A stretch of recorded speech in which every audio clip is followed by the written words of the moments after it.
दोस्तों, द्वापर युग भगवान श्री कृष्ण के लिए जाना जाता है, जहां उन्होंने कई सारी लीलाएं रची, गोपियों को परेशान किया तो राक्षसों का वध कर उनके आतंक से मुक्ति दिलाने में महत्वपूर्ण भूमिका निभाई। शायद आपको पता होगा कि जब पांडवों व कौरवों की लड़ाई होने वाली थी, उस वक्त श्री कृष्ण पांडवों के पक्ष में युद्ध के मैदान में उतरे थे। लेकिन महाभारत के युद्ध में एक ऐसा योद्धा भी लड़ने के लिए आ रहा था जो एक ही पल में सारे महारथियों एवं हजारों लाखों सैनिकों को मार सकता था। क्या आप उसके बारे में जानते हैं? नहीं तो चलिए आज हम आपको महाभारत काल के उस पात्र के विषय में जानकारी देते हैं। वो पात्र महान योद्धा बर्बरीक था। बर्बरीक एक योद्धा ही नहीं था, वो महान तपस्वी भी था। बर्बरीक ने अपनी तपस्या से ऐसी ऐसी शक्तियां प्राप्त कर ली थीं जिनके बारे में जानकर आश्चर्य होना लाजमी है। वो इतने पावरफुल हो गए थे, या यूं कहें कि उन्होंने अपनी साधना से ऐसी पावर्स प्राप्त कर ली थी जिससे बर्बरीक को जागृत अवस्था में ना तो कोई मार सकता था और ना ही कोई उन्हें हरा सकता था। दोस्तों, ऐसे वीर योद्धा के बारे में आपको रोचक जानकारी देने के लिए बनाए गए इस वीडियो को शुरू करें। उससे पहले अगर आपने हमारे इस चैनल को सब्सक्राइब नहीं किया है तो सबसे पहले हमारे इस चैनल को आप सब्सक्राइब कर लीजिए, ताकि आपको कई ऐसे अनछुए पहलुओं की रोचक जानकारी मिलती रहे। और हाँ, अगर ये जानकारी और वीडियो आपको अच्छे लगे तो कमेंट करना मत भूलिएगा। आपके कमेंट से ही हमारी टीम की हौसला अफजाई होती है और नए नए पात्रों, योद्धाओं एवं ऐसे ही भारतीय संस्कृति के अनेक महानायकों के बारे में रिसर्च कर आप तक पहुंचाने में हमें प्रसन्नता होती है। तो चलिए दोस्तों, शुरू करते हैं द्वापर युग के उस महान योद्धा बर्बरीक की कहानी। कौन थे वीर बर्बरीक? दोस्तों, बर्बरीक महाभारत काल के एक ऐसे पात्र थे जो पांडवों के वंश के रूप में जाने जाते हैं। कहा जाता है कि बर्बरीक भीम व हिडिंबा के पुत्र घटोत्कच के सन यानी कि पुत्र थे। बर्बरीक का बल बब्बर शेर की तरह था, इसीलिए उनका नाम बर्बरीक रखा गया था। बर्बरीक महाबली भीम के पौत्र थे। बर्बरीक को उनकी माँ मऊवती ने सिखाया था कि हमेशा हारने वाले की तरफ से लड़ना, और वो इसी सिद्धांत पर लड़ते भी थे। उन्होंने युद्ध की कला अपनी माँ से सीखी थी। आदिशक्ति माता की कई वर्षों तक घोर तपस्या कर उन्हें प्रसन्न किया था और 3 अनफॉलेबल यानी कि अचूक बाण वरदान के रूप में प्राप्त किए थे। तब से बर्बरीक को 3 बाणधारी के रूप में जाना जाने लगा। ये तीनों बाण तीनों लोकों में विजयी बनाने में सामर्थ्य थे। हालांकि महाभारत युद्ध से पहले बर्बरीक एवं पांडवों के बीच कोई सीधा रिलेशन है, इसके बारे में कोई नहीं जानता था। वास्तव में वो एक यक्ष थे जिसका रीबर्न यानी कि पुनर्जन्म एक इंसान के रूप में हुआ था। बर्बरीक की क्या है असली कहानी? अति बलशाली भीम के बेटे घटोत्कच और मऊवती ने अपने बेटे बर्बरीक को बड़े ही प्यार से पाला पोसा था। उसे वो सब कुछ सिखाया था जो एक वीर योद्धा बनने के लिए जरूरी होता है।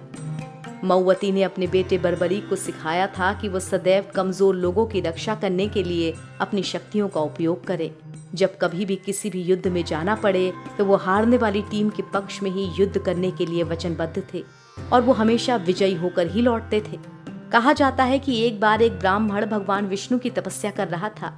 तभी उस ब्राह्मण की तपस्या को भंग करने के लिए एक राक्षसी आई और उस ब्राह्मण की तपस्या भंग कर उसे जान से मारने लगी। तभी वहां अचानक बर्बरीक आए और उस ब्राह्मण को राक्षसी के चंगुल से बचाया। ऐसे ही कई कहानियां पौराणिक ग्रंथों में बर्बरीक की कमजोर लोगों की रक्षा करने वाली मिलती हैं। हिंदुओं के महान ग्रंथ महाभारत के अनुसार महाभारत काल में जब कौरवों और पांडवों के बीच युद्ध को टाला नहीं जा सका, इसी बीच किसी तरह बर्बरीक को इसकी जानकारी मिली तो उनकी भी युद्ध में शामिल होने की इच्छा जागृत हुई।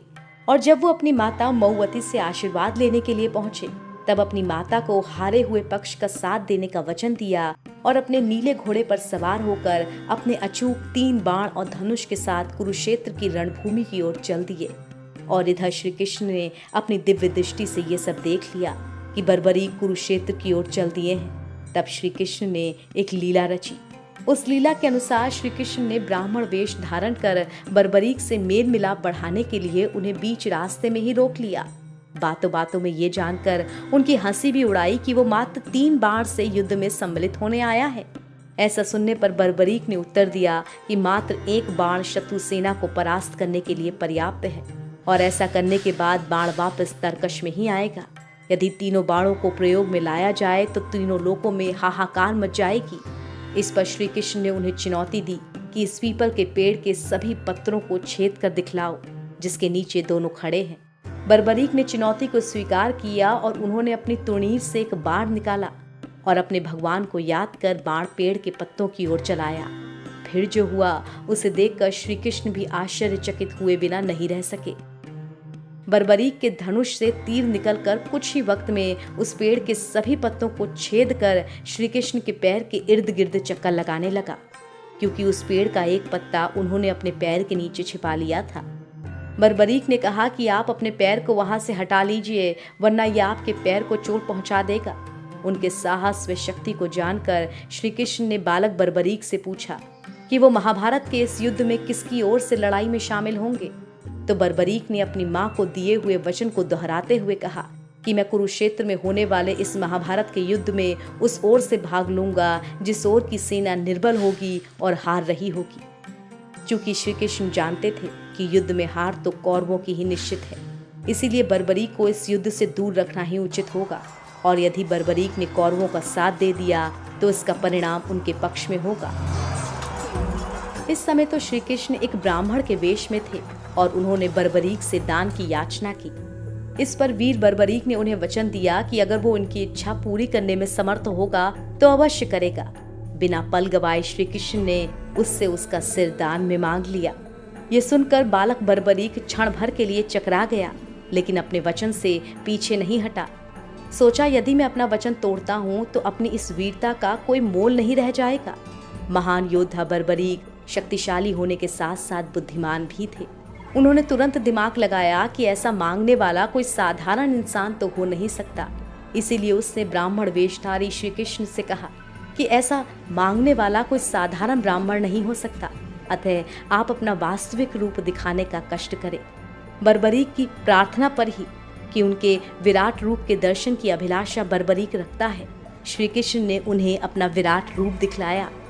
उन्होंने बर्बरीक को समझाया कि युद्ध आरंभ होने से पहले युद्ध भूमि की पूजा के लिए एक वीरवर क्षत्रिय के शीश के दान की आवश्यकता होती है। उन्होंने बर्बरीक को युद्ध में सबसे वीर की उपाधि से अलंकृत किया, अतएव उनका शीश दान में मांगा। बर्बरीक ने उनसे प्रार्थना की कि वे अंत तक युद्ध को देखना चाहते हैं। श्री कृष्ण ने उनकी ये बात स्वीकार कर ली। फाल्गुन माह की द्वादशी को उन्होंने अपने शीश का दान किया। उनका सिर युद्ध भूमि के समीप ही एक पहाड़ी पर स्थापित कर दिया गया, जहां से बर्बरीक पूरे युद्ध का जायजा ले सकते थे। युद्ध की समाप्ति पर पांडवों में ही आपसी बहस होने लगी कि युद्ध में विजय का श्रेय किसको दिया जाए। इस पर श्री कृष्ण ने उन्हें सुझाव दिया कि बर्बरीक का शीश संपूर्ण युद्ध का साक्षी है, अतएव उससे बेहतर निर्णायक भला कौन हो सकता है। सभी इस बात से सहमत हो गए। बर्बरीक के शीश ने उत्तर दिया कि श्री कृष्ण ही युद्ध में विजय प्राप्त कराने में सबसे महान कार्य कर चुके हैं। उनकी शिक्षा, उनकी उपस्थिति, उनकी युद्ध नीति ही निर्णायक थी। उन्हें युद्ध भूमि में सिर्फ उनका सुदर्शन चक्र घूमता हुआ दिखाई दे रहा था, जो कि शत्रु सेना को काट रहा था। हिंदू धर्म में ऐसी मान्यता है कि श्री कृष्ण बर्बरीक के महान बलिदान से काफी प्रसन्न हुए और वरदान दिया कि जैसे जैसे कलयुग आएगा तुम श्याम के नाम से पूजे जाओगे, क्योंकि उस युग में हारे हुए का साथ देने वाला ही श्याम कहलाने का हकदार होगा। तुम्हारे भक्तों का केवल तुम्हारे नाम लेने से, सच्चे दिल से नाम लेने से, जप करने से उनका उद्धार हो जाएगा। यदि वो तुम्हारी सच्चे मन और प्रेम भाव से पूजा करेंगे तो उनकी सभी मनोकामनाएं पूर्ण होंगी और सभी कार्य सफल होंगे। ऐसी मान्यता है कि उनके शीश को खाटू श्याम जी, आज के राजस्थान के सीकर जिले में समाधि दिलाई गई थी, लिहाजा उनको खाटू वाले श्याम बाबा के नाम से भी जाना जाता है। उस समय एक गाय उसी स्थान पर रोज आके अपने स्तनों के दूध से वहां पर स्नान करवाया करती थी। ऐसा कहा जाता है कि कुछ समय बाद उस जगह पर जब खुदाई की गई तो वहां एक सिर मिला, जिसे कुछ दिनों के लिए एक ब्राह्मण के पास सुरक्षित रख दिया गया। उस समय खाटू नगर के राजा को स्वप्न में मंदिर निर्माण के लिए और शीश मंदिर में स्थापित करने के लिए प्रेरित किया गया।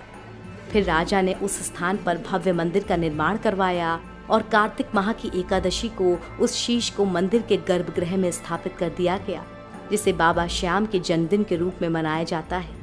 इतिहास में ऐसा उल्लेख मिलता है कि इस मंदिर को पहली बार 1027 ईस्वी में रूप सिंह चौहान और उनकी पत्नी नर्मदा कुंवर द्वारा बनवाया गया था।